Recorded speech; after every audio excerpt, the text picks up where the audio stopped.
हरिहंत सिद्ध सूरी उपाध्याय साधु सर्व अर्थ के प्रकाशी मांगलिक उपकारी हैं। तिनको स्वरूप जान रागते भई जो भक्ति काय को नमाए स्तुति को उचारे। धन्य धन्य तिन हित काज सब आज भये कर जोड़े बारे बारे वंदना हमारी है। मंगल कल्याण सुख ऐसो हम चाहते हैं हो मेरी ऐसी दशा जैसी तुम दारी है। हो मेरी ऐसी दशा जैसी तुम दारी है। हो मेरी ऐसी दशा जैसी तुम दारी है। क्षत्र चूड़ामणि नामक ग्रंथ के आधार से 7वां लंब हमने यहाँ प्रारंभ किया था। सम्यक दृष्टि ज्ञानी जीवों की कैसी दशा होती है, भोगों में अनासक्तपना होता है, भोग भोगते हुए भी भोगों के प्रति आसक्ति का परिणाम उनके मन में नहीं होता। देखिए, जो आसक्ति है वही दुख देने वाली है। यह बात यहाँ आगे कहते हैं, पेज नंबर है 309, आसक्ति ही दुखदाता, 3 नंबर श्लोक। तद्वियोगाद भूत पत्नी दग्ध रज्जु समद्युतिः प्राणः पाणि गृहीतीनां प्राणनाथो हि नापरम्। जीवंदर कुमार की क्षेम श्री नाम की स्त्री उनके वियोग से जली हुई रस्सी के समान कांतिहीन हो गई। जीवंदर कुमार वहाँ से चले गए। क्षेम श्री उनकी पत्नी का नाम था। पति के चले जाने पर पत्नी की स्थिति ऐसी हो गई जैसे जली हुई रस्सी। जली हुई रस्सी में जिस प्रकार किंचित मात्र भी कांति नहीं होती, ऐसी कांतिहीन हो गई। नीतिकार कह रहे हैं, निश्चय से विवाहिता स्त्रियों के प्राण उनके पति ही हैं और कोई नहीं। माने विवाहिता, ये नीतिकारों की नीति है। विवाहिता स्त्रियों के प्राण उनके पति में बसते हैं, इसलिए उन्हें प्राणनाथ कहते हैं। तुम ही मेरे प्राण हो, माने वो प्राण कहलाते हैं। मैं क्या कहूँ, ये तो आचार्य देव कह रहे हैं। बहुत पुरानी बातें हैं। देखिए क्या कह रहे हैं। जीवंदर कुमार की पत्नी क्षेम श्री अपने पति के वियोग से आकुलित होकर अत्यंत दुखी हुई। वह उनके वियोग में जली हुई रस्सी के समान काली और कृश हो गई, क्योंकि विवाहिता स्त्रियों के प्राण उनके पति देव ही होते हैं। देखिए विशेषार्थ, जो अपने अस्तित्व या सुख का आधार दूसरे द्रव्य को मानेगा, उसे अपेक्षित द्रव्य का अभाव या वियोग होने पर स्वाभाविक रूप से दुख होगा ही। अतः हमें अपने सुख के लिए अन्य द्रव्य का आश्रय खोजना भ्रम है। तो कितना सुंदर सार बतला दिया। जिन्होंने अपना सुख पति में खोज रखा हो, जिन्होंने अपना सुख परद्रव्य में मान रखा हो, जिसने अपना सुख धन में समझ रखा हो, अब धन चले जाने पर उसे दुख तो होगा। भाई दुख का कारण क्या है कि आपने अपना सुख अपने में न मानकर अपना सुख पर पदार्थ में माना। तो जिसने अपना सुख पर पदार्थ में माना, अब उस व्यक्ति को दुखी होने से कौन बचाएगा? क्योंकि पर पदार्थों का वियोग तो नियम से होता है, ये नियम है। जितने पर पदार्थ हैं उन पर पदार्थों का वियोग नियम से होगा ही होगा। ऐसा हो नहीं सकता कि पर पदार्थों का वियोग नहीं हो। जिसका संयोग होता है उसका वियोग नियम से होता है। ज्ञान दर्शन आदि गुणों का संयोग नहीं है आत्मा में, इसलिए उनका वियोग नहीं होता। हमारे आत्मा में जो सुख है, ज्ञान है, दर्शन है, चरित्र है, ये जो गुण हैं आत्मा के, जीवत्व आदि शक्तियाँ हैं, इनका संयोग नहीं हुआ है, इसलिए इनका कभी वियोग नहीं होगा। वो स्वभाव है, वो गुण है, वो शक्तियाँ हैं, वो धर्म है। जिसका संयोग होगा उसका नियम से वियोग होगा। अब पति हो चाहे पत्नी हो, धन हो चाहे बाह्य संपदा हो चाहे घर बार महल मकान हो, इन सब का संयोग होता है, इसलिए इनका वियोग नियम से होगा। जिसने संयोग में सुख माना वो वियोग में तड़पेगा। जिसने ये मान लिया कि इस गाड़ी में सुख है, वो गाड़ी खराब होने पे दुखी होगा। जिसने महल मकान में सुख मान लिया, वो महल मकान के छूट जाने पर नियम से दुखी होगा। ये नियम है। संयोग का वियोग तो नियम से होता है, वो व्यक्ति दुखी हुए बिना नहीं रह सकता। इसलिए कह दिया भैया, अपने सुख को बाहर में मत मानो, अपने सुख को अपने अंदर ही स्वीकार करो। आपका सुख तो आप में है। जग के सुख तो मृग तृष्णा है, झूठे हैं उनके पुरुषार्थ। सच में जो अपना सुख है, वो अपना सुख तो अपने में है और बाह्य वस्तु में व्यर्थ प्रयास। जो अपना सुख है, जो सच्चा सुख है, वो तो अपने में ही है। बाह्य समस्त वस्तुओं में किया गया प्रयास वो झूठा प्रयास है, वो झूठा पुरुषार्थ है। सच में वो पुरुषार्थ है ही नहीं, तो व्यर्थ है। देखिए, उनमें आश्रय खोजना वो भ्रम है। इस जीव को आश्रय चाहिए। ये जीव आश्रय तलाशता रहता है, ये सोचता रहता है ये मिल जाए तो सुखी हो जाऊं, ये मिल जाए तो सुखी हो जाऊं। गर्मी का मौसम है, एसी चल जाए तो सुखी हो जाए, थोड़ी बरसात हो जाए तो शांति मिल जाए। गर्मी बहुत है, थोड़े से बादल छावे कैसे शांति मिलने लगती है। माने आपने अपना सुख बादलों में देखा तो बादल तो परमानेंट नहीं है। आपने अपना सुख मौसम में देखा तो मौसम तो परमानेंट नहीं है। तो जो चीज परमानेंट नहीं है उससे परमानेंट सुख कैसे मिलेगा? परमानेंट सुख तो उससे मिलेगा जो परमानेंट है। जो खुद ही परमानेंट नहीं है उससे हम सोचे परमानेंट सुख कैसे होगा? जो खुद ही नष्ट होने वाला है वो इस जीव को परमानेंट सुखी कैसे कर सकता है? जो खुद नष्ट हो जाएगा, जो वस्तु स्वयं खत्म होने वाली है, वो दूसरे को परमानेंट सुखी नहीं कर सकती। इसलिए परमानेंट सुखी होने के लिए आपको परमानेंट वस्तु का अवलंबन लेना पड़ेगा। देखिए क्या कह रहे हैं, निज शुद्धात्मा का आश्रय ही एकमेव सच्चे सुख का साधन है। एकमात्र सच्चे सुख का साधन निज शुद्धात्मा का आश्रय। सुख का सागर तो मैं स्वयं हूँ, ऐसा स्वीकार करना ही सदा सदा के लिए सुखी होने का उपाय है। बोलो कौन है सुख का सागर? अरे ये एक्चुअल में बातें तो करते हैं अपन, फील नहीं होता ऐसा कि मुझ में ही सुख है। हमारा सारा का सारा सुख दूसरे के ऊपर डिपेंड है। एक व्यक्ति ने हमारे को प्रशंसा में 2-4 वाक्य कह दिए, ये खुश हो गया। और एक व्यक्ति ने कह दिया क्या यार टाइम वेस्ट करते हैं, पौन घंटा बेकार कर दिया हमारा, 1 घंटा निकाल दिया, तो कोई बात मतलब की बताते तो है नहीं, ये इसका चेहरा मुरझा जाता है।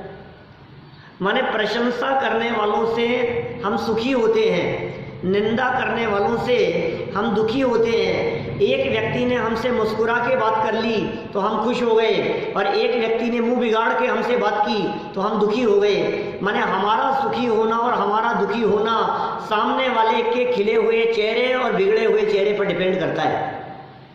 हमारा सुख दुख अपने से नहीं है। हम सुखी होंगे या दुखी होंगे इसका रिमोट कंट्रोल आपके पास में है। वंदन वली साहब, इसका कंट्रोल आपके पास में है।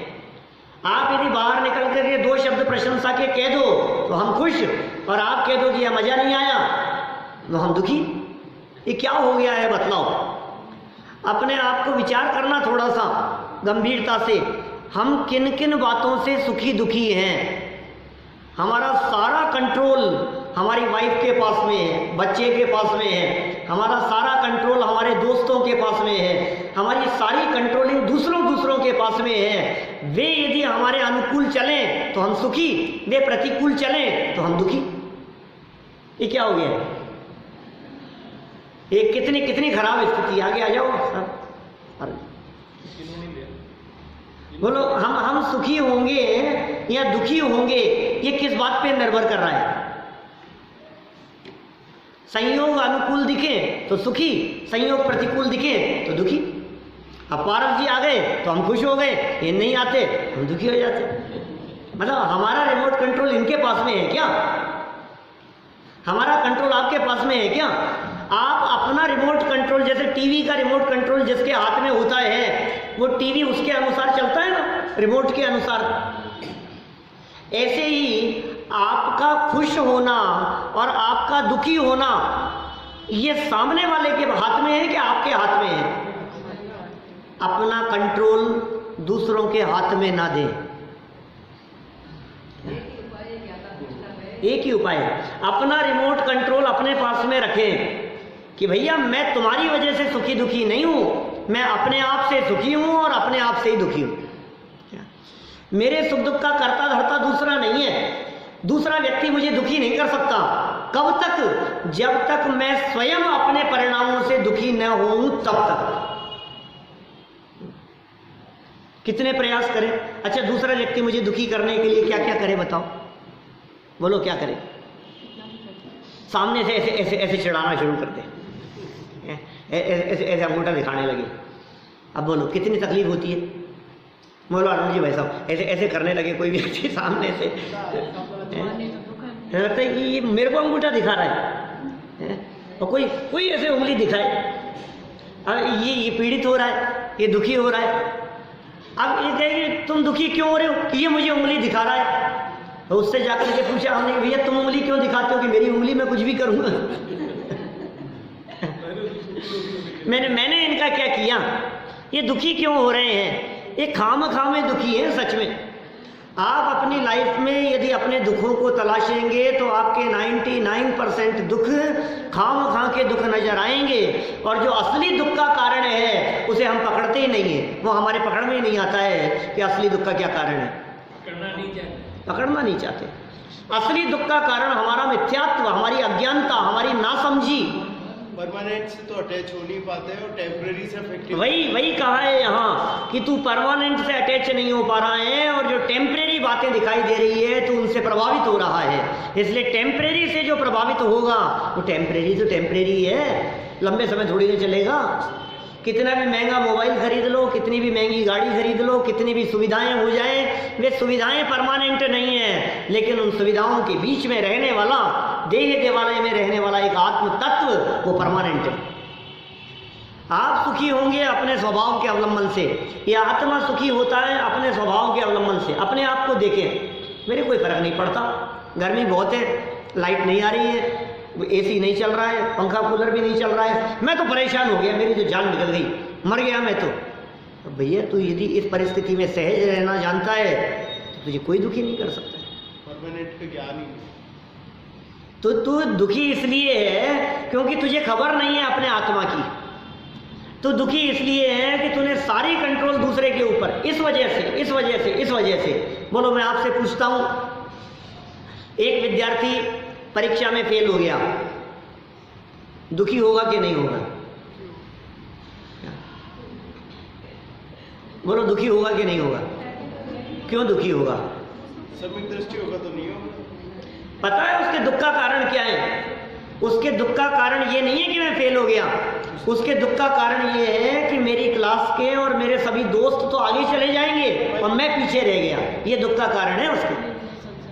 वो रो रहा था और इतनी देर में 3-4 दोस्तों का कॉल आया कि हम भी फेल हो गए। अरे अब क्या हुआ? अब दुख कहाँ चले गया ये बताओ मेरे को। वही रिजल्ट है, वही मार्कशीट हाथ में है, सब कुछ एक जैसा है, लेकिन दुख किस वजह से है? माने आपका जो सुख दुख दिखाई दे रहा है, ये सुख दुख अपने भरोसे नहीं है, ये सुख दुख दूसरे के भरोसे है।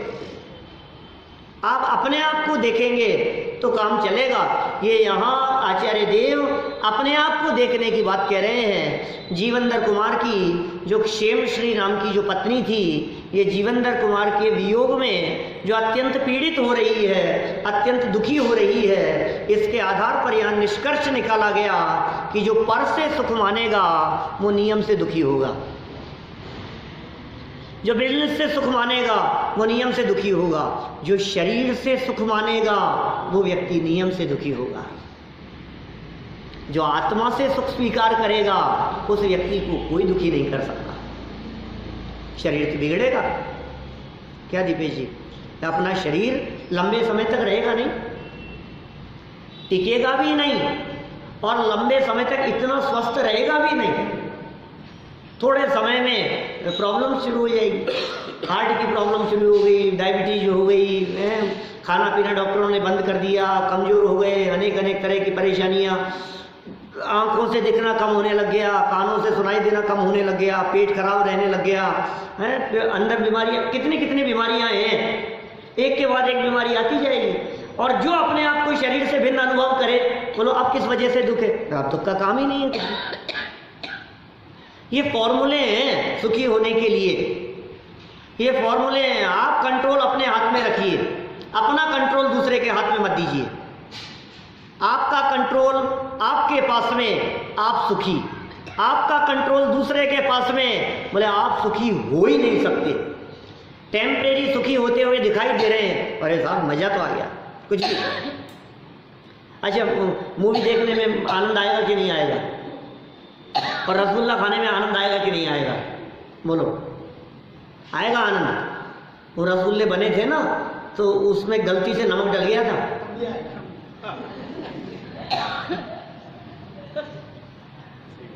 हम ये वस्तु से नाप रहे हैं, हम इससे सुखी हूं मैं, इससे सुखी हूं मैं, क्या बनाए कि सुखी हो जाए? भाई साहब, परिणामों से सुखी दुखी होता है। संयोग उदयानुसार मिलते हैं और सुख दुख परिणाम अनुसार होते हैं। वाक्य याद कराए थे, बड़े पंडित जी का वाक्य है। संयोग उदयानुसार मिलते हैं, सुख दुख परिणाम अनुसार होते हैं, और कार्य योग्यता अनुसार होता है। काम कैसा होगा? जैसी वस्तु की योग्यता होगी, जैसा वस्तु का परिणाम होगा, काम तो वैसा होगा। हमारे अनुसार नहीं होता सब काम। हम कितना भी सोच लें, हमारे हिसाब से जगत का परिणाम नहीं होता। हमारे हिसाब से दुनिया नहीं चलेगी, हमारे हिसाब से घर गृहस्थी नहीं चलेगी, हमारे हिसाब से बच्चे नहीं चलेंगे, हमारे हिसाब से परिवार नहीं चलेगा, हमारे हिसाब से शरीर नहीं चलेगा, नौकर चाकर भी हमारे हिसाब से नहीं चलेंगे। बोलो कि साहब हमारे हम तनख्वाह देते हैं, कैसे नहीं चलेगा हमारे हिसाब से? नहीं चलेगा। जब तक तेरा उदय जैसा दिखाई दे रहा है, तेरे अनुकूल परिणमता हुआ दिखाई देगा, और तेरा उदय बदल गया तो सामने से वो प्रतिकूल हो जाएगा। तो संयोग उदयानुसार, कर्म के उदयानुसार जो भी संयोग आपको मिले हैं, आपकी सर्किल कैसी है, आपके पास में पैसा कैसा है, कितना है, कब तक रहेगा, शरीर कैसा रहेगा, परिवार कैसा होगा, कौन कौन आपके निर्देशन आज्ञा में चलेगा, कौन आपके विपरीत चलेगा, सब कुछ किसके अनुसार? अर्जम, किसके अनुसार? संयोग। 3 वाक्य कहे मैंने, बता सकते हैं? पहला वाक्य, संयोग उदयानुसार मिलते हैं, सुख दुख परिणाम अनुसार होते हैं। ये परिणाम किसके? सामने वाले के। नहीं, पत्नी के परिणाम तो अच्छे नहीं है, वो तो बहुत गुस्से में है, मैं तो दुखी हो गया। कैसे कैसे दुखी हो गया? तो तेरे परिणामों के अनुसार सुख दुख है, उनके परिणामों के अनुसार सुख दुख नहीं है। सुख दुख का संबंध हमारे परिणामों से है, सुख दुख का संबंध हमारे भावों से है, और हमारे भाव अपने निजी हैं। तो फिर सुखी होने के लिए क्या करें? आप अपने भावों को संभालो, आप सुखी हो जाओगे। आप अपने परिणामों को संभालो। सुख दुख परिणाम अनुसार होते हैं, और कार्य कैसे होता है बेटा? योग्यता अनुसार। कार्य कैसे होगा? जैसी योग्यता होगी। शरीर कैसा रहेगा? सुंदर दिखेगा कि बदसूरत दिखेगा? काम तो योग्यता के अनुसार होगा। योग्यता क्या चीज है ये? योग्यता किसे कहें? योग्यता क्या होता है? अरे साहब, ये तो बहुत योग्य है। वस्तु के स्वयं अपनी शक्ति अनुसार परिणमन करने की सामर्थ्य का नाम योग्यता है। इससे पांचों समवाय आते हैं। पांचों समवाय आ जाएंगे।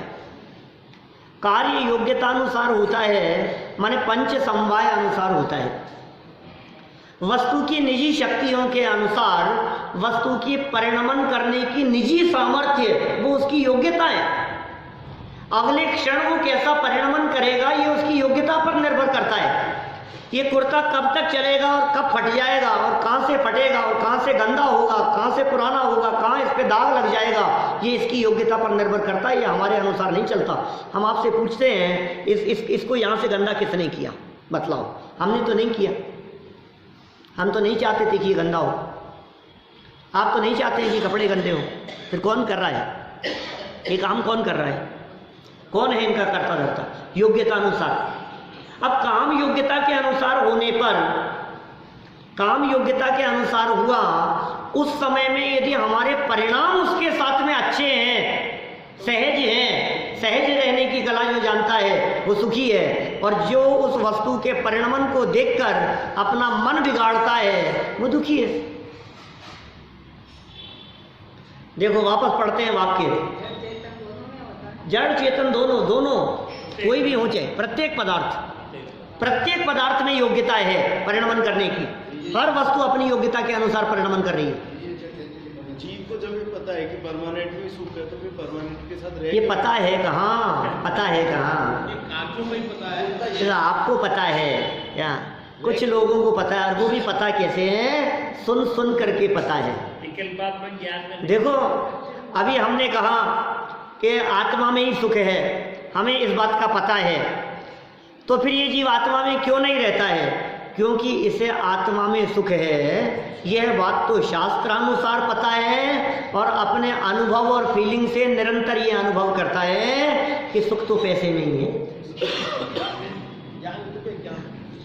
सुख तो इसमें ही है, बाहरी वस्तुओं में। ये फील कर रहा है अंदर से, निरंतर ये फीलिंग हो रही है इसकी। आपको सुख किसमें लगता है? अरे साहब बहुत भीड़ आए, यहाँ बहुत लोग सुनने के लिए आए तो सुखी हो जाए। मतलब आपने कितना सुंदर अभियान चला रखा है आजकल प्राकृत का। मुझे बतलाओ, आत्मा में सुख है कि जितने ज्यादा लोग आए उसमें सुख है, लेकिन अपने को लगता है ऐसा लगेगा। आज कितने लोग प्रवचन सुनते हैं, ऐसा लगता है हमारे को इतने लोग सुन रहे हैं तो मजा आता है, ऐसा फील होता है। और पता है तुम्हारे को, मैं सो करके उठता हूँ उससे पहले 1000, 2000, 4000 लोग प्रवचन सुन चुके होते हैं। मेरा रात को सोता हूँ, सुबह उठता हूँ उसके पहले 1000 से ज्यादा लोग प्रवचन सुन चुके होते हैं। अरे यार देखो यार, अपन सो रहे हैं और अपने प्रवचन दुनिया में सब तरह सुन रहे हैं लोग, तो मजा आता है ना सुन करके। कितना अच्छा लगता है कि सुन, तूने अपना सुख दूसरों से मान लिया। क्या ये जो वृत्ति है अपनी, कह तो रहे हैं हम आत्मा में सुख है, आत्मा में रह कहाँ पाता है? ये पर से प्रभावित होता है। हम हमारे दिमाग में वो चीज बसी हुई है, हमारे दिमाग में ये बसा हुआ है, यार ये बहुत दिन से नहीं आ रहे, ये क्यों नहीं आ रहे, ये मेरे से नाराज तो नहीं हो गए? ये सोच करके वो नाराज नहीं है, उनके मन में कोई नाराजगी नहीं है। अब ये क्यों दुखी है? पता नहीं यार, नाराज नहीं, पता नहीं नाराज है कि, पता नहीं, बोले ही नहीं हो तो बिना बोले ही चले गए। नाराज तो नहीं हो गए, नाराज तो नहीं हो गए, तो खाम में अपनी सोच से दुखी है। देखिए यहाँ क्या कह रहे हैं, 310 नंबर पेज देखिए आप, बहुत मार्मिक पंक्तियां हैं भाई, सारे जनागम का रहस्य बतला दिया यहाँ।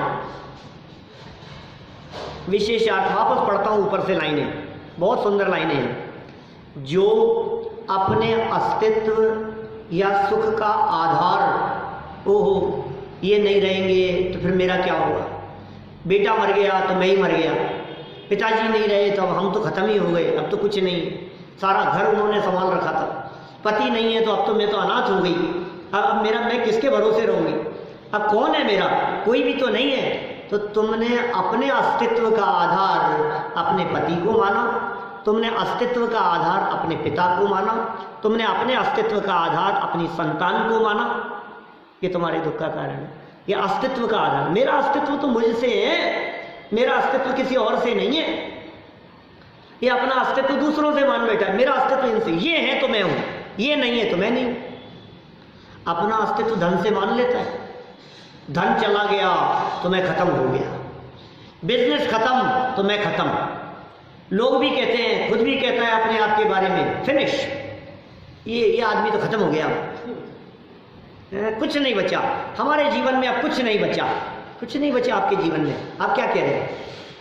देखो, जो अपने अस्तित्व से या सुख का आधार दूसरे द्रव्य को मानेगा, अस्तित्व का आधार भी और सुख का आधार भी। मेरे सुख का आधार क्या है कि कितने लोग मुझे मानते हैं।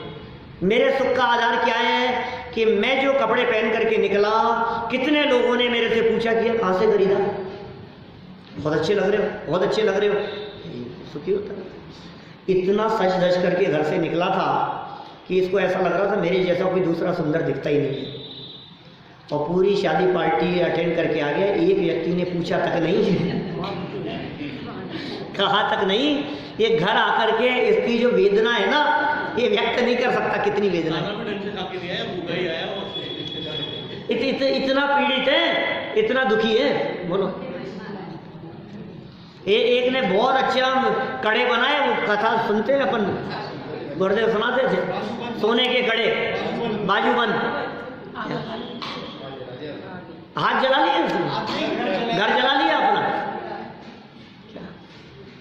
और किसी ने पूछा नहीं, इसलिए किसी ने पूछा नहीं, किसी ने कहा नहीं, और खूब दिखाने का कुछ नहीं। और फिर क्या हुआ कि घर जलाया ना, उसकी आग जल रही थी और वो खूब चिल्लाई, देखो देखो आग लग रही है, आग लग रही है, वो दिखाने के लिए। और बगल में किसी ने आकर के पूछा, ये कब बनवाए, ये तो बहुत सुंदर दिख रहे हैं। कि कर्मजली पहले नहीं पूछ सकती थी, मेरा घर जल गया। बोलो, कैसा लगता है? मतलब ऐसा लगता है लोगों के ऊपर निर्भर कर रहे हैं हम, हमारा सुख दुख दूसरे क्या। लोग पूछें, लोग देखें, लोग नहीं देख रहे हैं, लोग नहीं सुन रहे हैं हमारी, तो हम दुखी हैं। ये कह रहे हैं आपने अपना अस्तित्व और अपने सुख का आधार दूसरे द्रव्य को माना, दूसरे द्रव्य को। दूसरा द्रव्य माने आपके बाल भी हो सकते हैं, आपकी आंखें हो सकती है, आपके दांत हो सकते हैं। दांत ही निकल गए, मेरा चेहरा ही अड़ गया, अच्छा नहीं लग रहा है।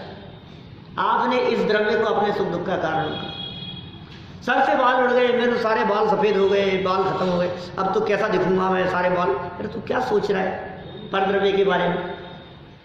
सुख का आधार दूसरे द्रव्य को मानेगा, उसे क्या लिख रहे हैं आगे, उसे अपेक्षित द्रव्य का अभाव, माने जिससे सुख माना उस अपेक्षित द्रव्य का अभाव या वियोग होने पर स्वाभाविक रूप से दुख होगा ही,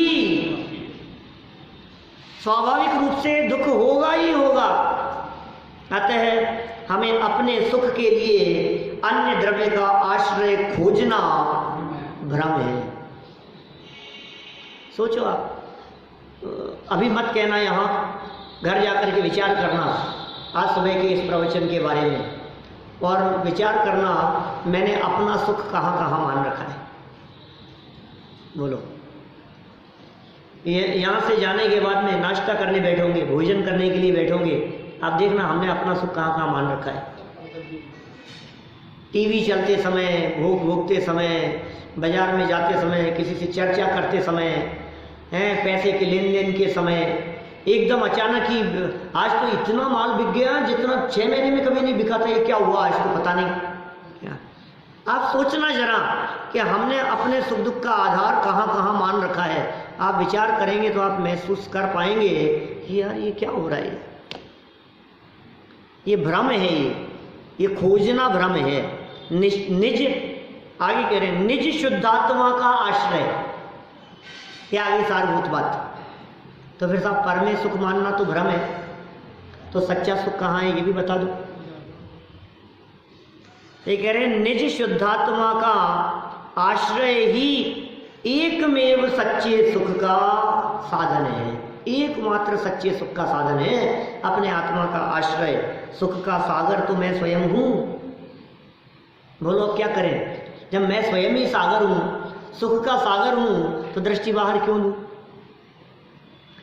बाहर के संसार में क्यों ढूंढे हैं सहारा।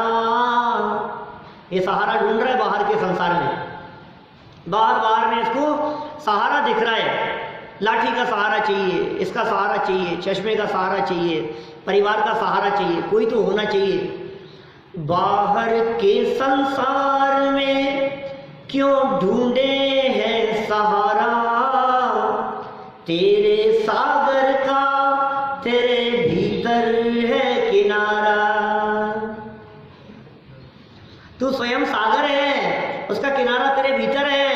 बाहर में तलाशेगा तो मिलेगा ही नहीं। जो चीज भीतर है वो चीज बाहर कहाँ मिलेगी। कस्तूरी तो नाभि में है, वन वन काहे डोले रे। कस्तूरी तो नाभि में है, कस्तूरी तो नाभि में। हिरण, कई हिरण ऐसे होते हैं विशेष जिनकी नाभि में कस्तूरी होती है, बहुत सुगंधित, ऐसी सुगंध आती है कि महक जाए चारों तरफ से वातावरण, वो उसकी नाभि में है। और उस सुगंध को सूंघता हुआ वो वन में भटकता रहता है, दौड़ता रहता है हिरण। ये सुगंध कहाँ से आ रही है, ये सुगंध कहाँ से आ रही है, ये तेरे भीतर से आ रही है, तू बाहर देख रहा है। ये रमेश जी का लिखा हुआ भजन है रामायण वालों का, बहुत पहले तुम गाया करते थे, मैं तो भूल गया सब, 25-30 साल पुरानी बातें होगी। कस्तूरी तो नाभि में है, वन वन काहे डोले रे। तेरा सुख तो अपने में है, पर मैं काहे घूमे रे। इस तरह की पंक्तियां हैं कुछ। तेरा अपना सुख तो अपने में है। कितनी मार्मिक पंक्तियां कहाँ कहाँ मिलती है। जग के सुख तो मृग तृष्णा है, अपना सुख तो अपने में है, बार बार नहीं कह रहे हैं। हाँ, कितनी सुंदर हैं ये सब पंक्तियां। ये जनागम की बातें कितनी सारभूत है और कितनी मजेदार हैं। इसलिए भैया इन पंक्तियों को सुनकर अपना जो कंट्रोल है वो दूसरों के हाथ में देना तुरंत बंद करो। दूसरा व्यक्ति कुछ भी कह देवे उससे मुझे कोई फर्क नहीं पड़ता, क्योंकि मेरा सुख दुख मेरे हाथ में है। सुख दुख परिणाम अनुसार होते। निज शुद्धात्मा का आश्रय ही एकमेव सच्चे सुख का साधन है। सुख का सागर तो मैं स्वयं हूं, मैं स्वयं ही सुख का सागर हूं।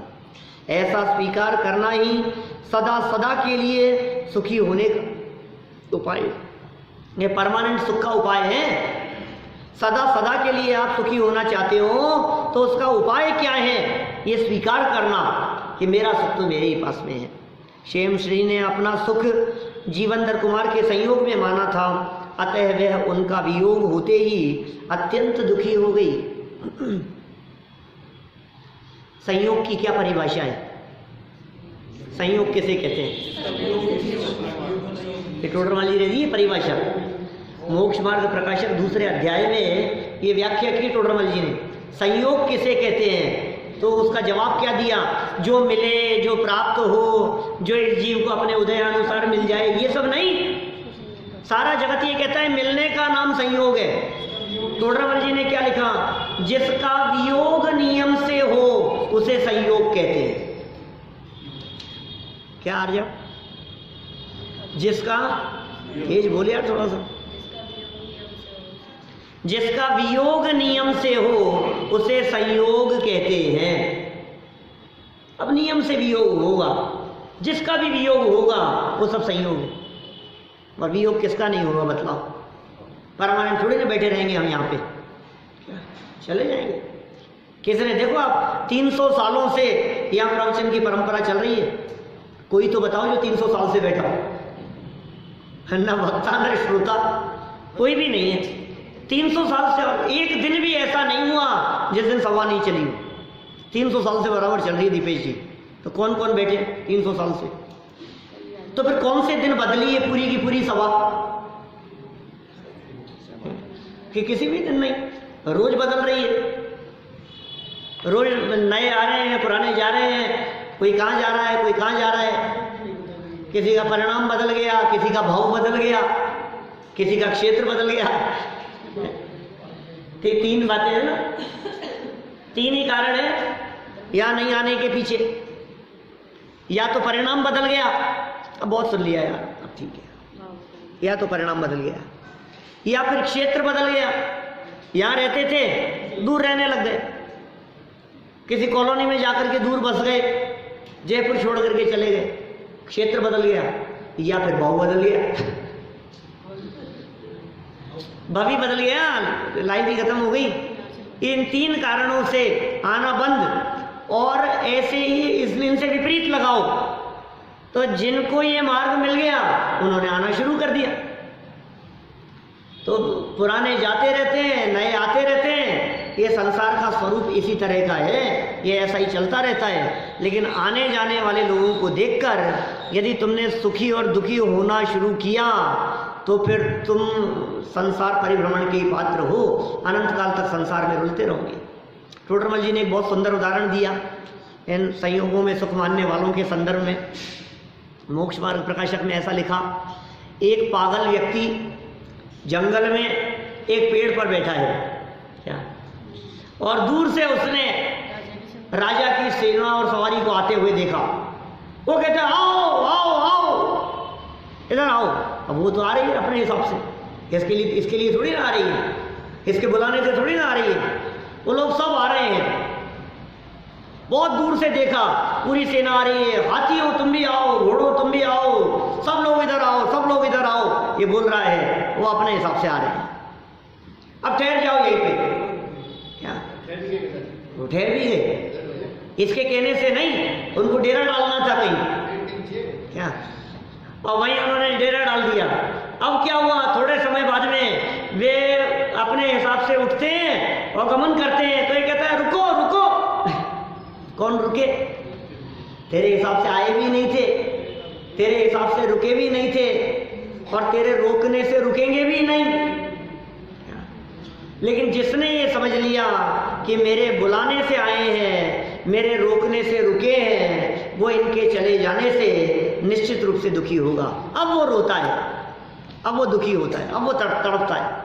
इसी तरह से जितने संयोग हमारे को दिखाई दे रहे हैं, ये सारे के सारे संयोग अपनी योग्यता से आ रहे हैं। जितने समय तक रुकना है अपनी योग्यता से रुक रहे हैं, और उसके बाद अपनी योग्यता से विहार कर रहे हैं, गमन कर रहे हैं। ये चला गया, ये चला गया, ये चला गया, अपनी अपनी योग्यता से पदार्थ जा रहे हैं। अब ये क्या करता है, आते हैं तो सुखी होता है, जाते हैं तो सर पकड़ता है। इसको ये बात समझ में आ जाए कि जब आए थे तब भी मेरे कंट्रोल में नहीं थे। लेकिन समस्या ये है ना, आते हुए पदार्थों को तो समझता है मेरे कमाने से आया। आज आपके पास में जो करोड़ों की संपत्ति इकट्ठी हो गई, आप यही कहोगे मैंने कमाई, मैंने कमाई। और कहीं चले जाए, डूब जाए, खत्म हो जाए नुकसान, तो फिर क्या कहता है, हो गया। मैंने नुकसान कर लिया नहीं, कमाया तो मैंने था और नुकसान हो गया। कमाया तो मैंने था, उसमें तो मेरा पुरुषार्थ था, और चले जाने में मैं क्या करूं साहब, ये तो चला गया, ये तो हो गया, ये तो उनकी गलती से हो गया। सुन भाई, सच्चाई ये है कि कमाते समय भी तेरा कुछ नहीं था और गंवाते समय भी तेरा कुछ नहीं। देखो, वह उनके वियोग होते ही अत्यंत दुखी हो गई। कौन? क्षेमश्री। किसके वियोग होने पे? जीवंदर कुमार के वियोग होने पर। चलो, पर की अपेक्षा ही परम दुख। एक श्लोक और पढ़ लेते हैं, 4 नंबर। पर की अपेक्षा ही परम दुख। क्या गजब है भाई, ये सूत्र हैं ये सारे। आपने अपेक्षा की और आप दुखी। क्या क्या कह दिया? जो व्यक्ति अपेक्षा रखेगा, जो अपेक्षा करेगा, वो नियम से कुछ काल में उपेक्षा का शिकार होगा। जिनको अपेक्षा है उनकी उपेक्षा होती है, जिन्हें कोई अपेक्षा नहीं है उनकी कौन उपेक्षा करे। और उपेक्षा होती है तो दुखी होता है। उपेक्षा क्यों होती है? क्योंकि तूने रखी थी अपेक्षा, तो अपेक्षा रखना बंद कर। ये पर की अपेक्षा परम दुखी। देखो, सुभद्रोऽपि पवित्रं तं मन्यस्याधिमयोऽभवत् बहुयत्नोपलब्धस्य प्रत्ययो हि दुरुत्सह। क्या कह रहे हैं? सुभद्र नाम के सेठ भी उन पवित्र जीवंदर कुमार को ढूंढकर उनके न मिलने पर मानसिक पीड़ा से ग्रस्त हुआ। कौन? सेठ, क्षेमश्री के पिता सुभद्र सेठ था। उसने भी ढूंढा, अरे अरे कंवर साहब चले गए, दामाद जी चले गए, कहाँ चले गए, कहाँ चले गए, ढूंढते रहे और न मिलने पर अत्यंत दुखी हुए। निश्चय से बहुत यत्न से प्राप्त वस्तु का हाथ से निकल जाना अतीव दुखकर होता है। जो चीज़, जो वस्तु बहुत प्रयत्न से प्राप्त हुई हो, यदि वो निकल जाए हाथ से तो फिर अत्यंत दुख होता है, अत्यंत पीड़ा होती है। और ये कितनी दुर्लभता से मिले थे आपको मालूम? बरसों की तपस्या के बाद। बरसों से जिन मंदिर के चैत्यालय के दरवाजे बंद थे, बरसों से बंद थे और इंतजार कर रहे थे कि कोई महापुरुष आएगा तो दरवाजे खुलेंगे और जो महापुरुष आएगा उससे मेरी पुत्री का विवाह होगा। तो बरसों से जिसका इंतजार था, आज वो मिले भी और मिलकर के उनका वियोग हो गया तो कितना दुख होगा। देखिए सरल अर्थ, सेठ सुभद्र भी अपने जमाई, दामाद, जामात जो कहो आप, जीवंदर कुमार की खोज की। उन्हें उनका संयोग न हो सका, अतः वे भी अतिशय दुखी हुए, क्योंकि अत्यंत कठोर प्रयत्न पूर्वक प्राप्त हुए पदार्थ का वियोग जीव को असह्य ही हो जाता है। विशेष अर्थ देखें, सुभद्र सेठ ने जीवंदर कुमार को अपने जमाई के रूप में प्राप्त करने के लिए अनेक वर्षों तक एक नौकर को सहस्त्रकूट जिनालय पर नियुक्त किया था। वर्षों से बहुत लंबी प्रतीक्षा के पश्चात उन्हें जीवंदर कुमार की प्राप्ति हुई थी। कितना लंबा काल लगा था, वर्षों लग गए, पर अकस्मात उनका वियोग में वे दुखी हुए। बोलो अचानक किसी का वियोग हो जाए, हमारे कंवर साहब का स्वर्गवास हो जाए, बेटी का स्वर्गवास हो जाए, कोई हमारे घनिष्ठ व्यक्ति, परिचित व्यक्ति अभी तो हमारे साथ थे, अभी दुर्घटना में मरण हो गया, एकदम अचानक झटका लगता है। हमारी आंखों के सामने कोई व्यक्ति गोली चला करके किसी की हत्या कर जाए, वो दृश्य आंखों के सामने से गुजरता नहीं, निकलता नहीं, महीनों महीनों तक वो आंखों के सामने घूमता रहता है वो दृश्य। अपने राजकुमारी बहन है ना सनावत वाली, वो उनके हस्बैंड को उनकी आंखों के सामने गोली मार दी थी, जतीश भाई की। बरसों पुरानी घटना है यद्यपि, ने आंखों के सामने दरवाजा खोला और सामने गोली मार करके चले गए घर में। आंखों के सामने क्या हालत हुई होगी, वो दृश्य कितने समय तक। डॉक्टर थे, 38 साल की उम्र थी। बोलो बहन तो खुद तो बाल बन चाहिए। चलो खैर ये तो बात आ गई एकदम दिमाग में ऐसी, लेकिन आंखों के सामने वो दृश्य घूमते रहते हैं हमारे दिमाग के सामने। इनका वियोग हो गया, इनका वियोग हो गया, ये चले गए। ये कह रहे हैं यहाँ भाई साहब, अकस्मात उनके वियोग से वे दुखी हो गए सुभद्र। वास्तव में देखा जाए तो जीव को पर की अपेक्षा ही परम दुख है। तुझे अपेक्षा क्यों थी ये बता, ये रहे क्यों, इसको अपेक्षा है, ये तो हमारा सहयोग करेंगे। और जिनसे अपेक्षा होती है ना, वो ज़्यादा दुख देने वाले होते हैं। अनजान आदमी कुछ भी कह दे तो तकलीफ नहीं होती है, अनजान आदमी सहयोग नहीं करे तो तकलीफ नहीं होती है, लेकिन अपना पड़ोसी सहयोग न करे तो तकलीफ होती है। और पड़ोसी सहयोग न करे तो भी इतनी नहीं होती जितनी अपने ही बच्चे पत्नी मना कर देवे कि नहीं नहीं आप अपनी व्यवस्था खुद देखो। लो साहब ऐसा पलट करके जवाब दे देवे। अब क्या है भाई साहब, बोलो। ये जो अपनेपन का दुख है और ये अपनी अपेक्षा का दुख है, ये दुख बहुत अधिक है। इसलिए अपेक्षा ही नहीं रखें, यही सुखी होने का मार्ग है। निरपेक्ष बनो। अरे भाई मैं हूं अपने में स्वयं पूर्ण, अब किसकी अपेक्षा रखूं? मुझ में कमी क्या है जो मैं दूसरे की अपेक्षा रखूं? मुझ में अनंत गुण अपने में मौजूद है, मुझ में अनंत धर्म और अनंत शक्तियां अपने आप में मौजूद हैं, तो दूसरे की अपेक्षा रखना ये व्यर्थ है। और सर्व अपेक्षाओं को तोड़कर अपने स्वभाव का अवलंबन ले लें तो हम सुखी हो सकते हैं, हम सभी सुखी हो। इसी भावना से बात को यहीं विराम देते हैं।